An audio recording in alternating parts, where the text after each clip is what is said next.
৪৯-২২ আমার ক্যারিয়ারের একটা টার্নিং পয়েন্ট। একটু বিলো স্ট্যান্ডার্ড কাজগুলোর ভিউ বেশি হয়। অপূর্ব ভাইয়ের সাথে আমার আগেরও কাজের অভিজ্ঞতা আছে। অপূর্ব ভাই খুব প্রাঞ্জল। ভিউর জোয়ারে, ভিউর সময়টাতে আপনারা যারা অভিনয়টা করেন বা একটা প্রপার একটা ক্যারেক্টারকে প্রমোট করতে চান, এইটা আসলে কোনো বাধা হয়ে কাজ করে কিনা আপনার কি মনে হয়? ভালো কাজের জন্য ভিউ একটা এখন কিছু করার নাই। এই সময়টা এইভাবেই যাচ্ছে।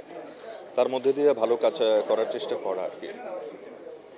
মানে বিষয়টা হচ্ছে যে ধরেন আমি চাই আমার কাজগুলো সর্বোচ্চ সংখ্যক মানুষ দেখুক। এটাও তো একটা ভিউ।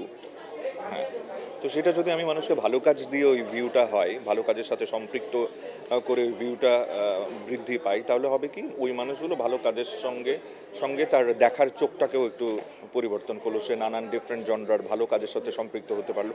তাহলে হবে কি তার রুচিটা পরিবর্তন হলো। আমাদের দেশে হয় কি যে খুব একটু বিলো স্ট্যান্ডার্ড কাজগুলোর ভিউ বেশি হয়। আমরা এক্সপেক্ট করবো যে ভালো কাজের যাতে ভিউ বেশি হয়।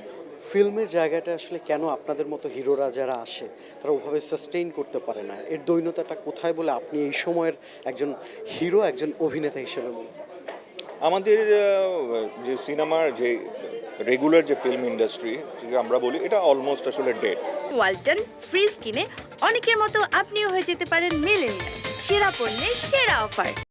এটাকে এক ধরনের করে আমরা নতুনভাবে জীবন দেওয়ার এক ধরনের প্রচেষ্টা চালানো হচ্ছে, কিন্তু আমাদের যে স্ট্রাকচার যেভাবে একটা ছবির মানি ব্যাক হবে এই স্ট্রাকচারগুলো খুবই পুয়ার, আমাদের ডিস্ট্রিবিউশন খুবই পুয়ার। তো আমরা এই নতুন আমরা এমন একটা সময় আসছে যখন আসলে ট্রানজ্যাকশন পিরিয়ড একটা পিরিয়ড অতিক্রম করছে। আমার বিশ্বাস যে এই প্রতিকূল অবস্থাটা কাটিয়ে আমরা খুব ভালো একটা সময়ের দিকে যাচ্ছি। ওটিটি সেই দিক থেকে আমাদেরকে বেশ ভালো একটা সুযোগ করে দিয়েছে। কোয়ালিটি ওয়ার্কের জায়গাটা আসলে কতটা বেশি করার স্পেস আছে বলে আপনি মনে করছেন?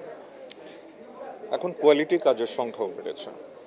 কোয়ালিটি কাজের সংখ্যা বেড়েছে কারণ স্পেস তৈরি হচ্ছে।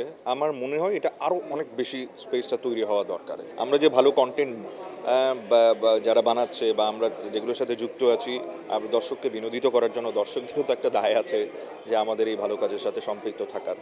৪৯ বাতাসটা যদি ইনকমপ্লিট একটা ওয়ার্ড, এটা যদি কমপ্লিট হয়ে ৫০ বাতাস নামে কোনো কাজ আসে, সেই কাজটা আপনি করার অপেক্ষায় আছেন এবং সেটা কোন ধরনের কাজ হবে? এখন আসলে যেই মানে একটা স্বপ্নের চরিত্র এমন করব, অমন করব, ওইটা নিয়ে আমি আসলে খুব একটা চিন্তিত না।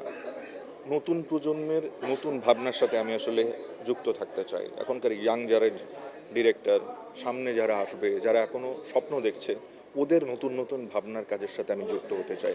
আমি আসলে জানি না ওদের নতুন ভাবনাটা কি। হয়তো ওরা আমাকে বিস্মিত করবে, দর্শককে বিস্মিত করবে, পৃথিবীর মানুষকে বিস্মিত করবে। এমন সব ভাবনার সাথে আমি আসলে যুক্ত হওয়ার আকাঙ্ক্ষা পোষণ করি।